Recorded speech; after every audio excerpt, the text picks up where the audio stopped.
gives the president the authority to seal the border?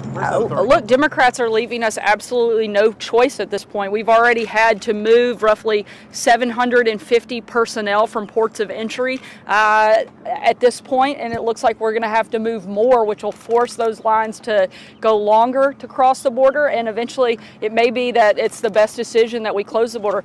Even Obama's own Secretary at Department of Homeland Security from the Obama administration, Jay Johnson, has said that this is a crisis. People are starting to understand exactly what the president has said was going to happen all along, and it's unfortunate because this could have been something that we fixed if Democrats had been willing to work with us. Hopefully they see the impact that it's having on our border and on our Border Patrol agents, and they'll be willing to step up and do their jobs and help the president. Peter, go ahead. Sarah, will be disrupted by this, I'll come back over, Peter. Sarah, why did the president grant security clearances to people who were deemed potential risks?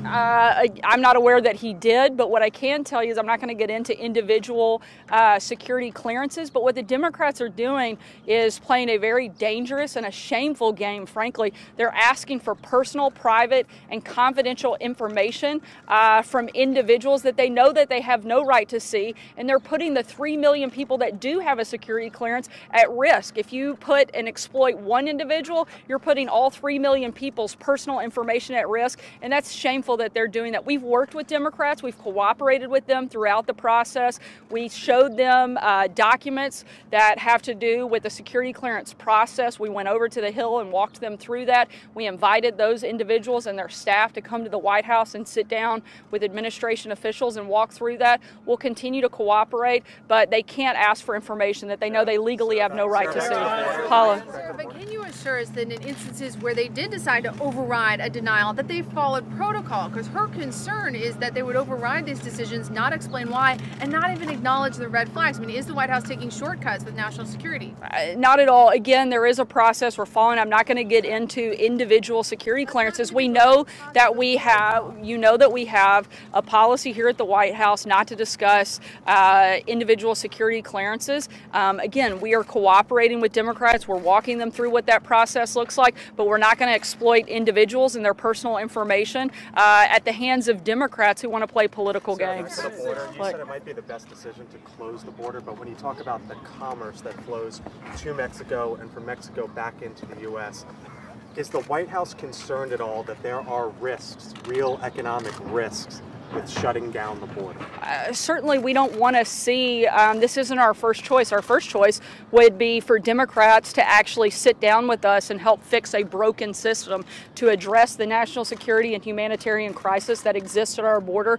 We're at a breaking point, and they have left the president absolutely no choice. The president has spent the last 2 years helping build up this economy and helping create the boom that we have. He certainly doesn't want to hurt that, but at the same time, his number one job as the president is to protect life and to protect Americans. And he's going to do that. And he's going to make sure that he makes choices, even on the hard days, because that's what he was elected to do in order to protect that. Democrats, they're perfectly fine letting people having open borders and letting people come into American communities, whether we know who they are or not, whether we know whether they want to do good things or not. In fact, what they're doing is exploiting the very most vulnerable people across the globe, women and children.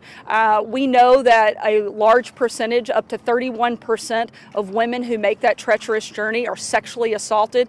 We know that 60% or more are violently attacked. That is awful. Why would we incentivize that type of process to continue to happen? The president wants to stop it. He wants to protect those individuals, and he wants to protect American lives. What is the date that the president has in? What is the date that the president has in mind for when the border can shut down? The president's not working on a specific timeline. He's working to look at all of the options on the table. We're hoping that Mexico will continue to step up like we've seen them do over the last couple of weeks. We hope that that continues and that we can work with them so that we don't have to do that. We'd also love to see Democrats get serious about fixing the crisis at the border and work with us. Steve?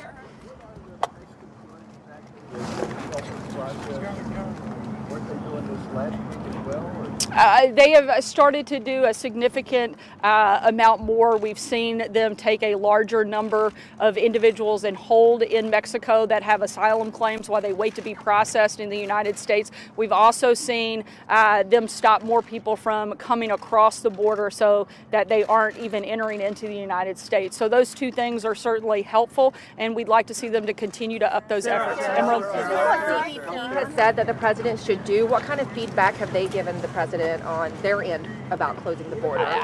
Yeah, I mean, the president has been talking to a number of administration officials, including the folks at CBP. You've heard them for months. Most of your networks refuse to cover them and refuse to report the crisis that we've seen, the crisis that these individuals, many of them career officials, many of them Obama administration officials, have said we're at a breaking point.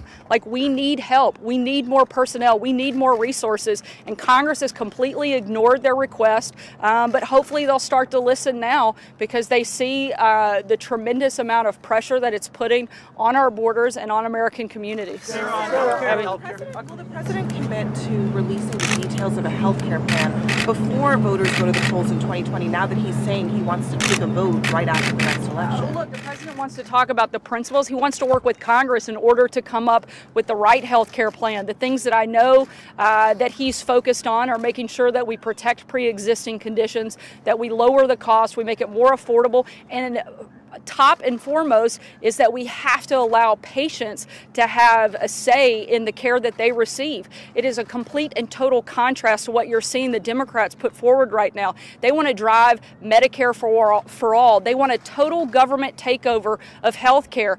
We know that they've lied in the past when it comes to health care, when they say that if you like your insurance, you can keep it. If you like your doctor, you can keep it. Why in the world would we ever want to let government be more involved in the personal decisions that an individual or that a family is making about their health care? I'm pretty sure we don't. We know that it's a failure. We know that that's a disaster. We know that it doesn't work, and we know Americans don't want it. So we also know Democrats are unwilling to work with this president to fix the broken system that we have, whether it's on health care, whether it's on immigration. If they want to get serious about sitting down and actually solving problems over the next 2 years, we'd be more than happy to do that. But so far, all we've seen from them is that they want to play political games and not actually do their job. Sarah, on the Mueller report, the president previously said that he has no problem with it being released. He wanted all of it released. And now he's saying that releasing it would not satisfy Congressman Nadler and Congressman Schiff. Did he receive any information on the contents of the report that would make him decide that maybe he doesn't want that information released? No, the president hasn't been briefed on the report. The president's still allowing the Attorney General to make that decision.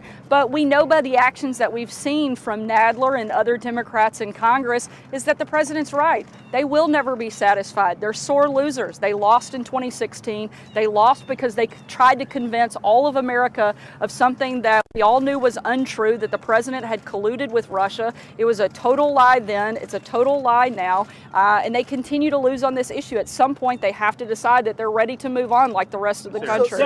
Does the president consider any carve-outs or exceptions in closing the border, carve-outs for legal entry into the United States, legal entry into Mexico, or carve-outs related to commerce? Certainly, we're looking at all options when it comes to closing the different ports of entry, what that looks like and what the impacts would be. CEA is doing a number of studies on this and working with the president to give him those updates.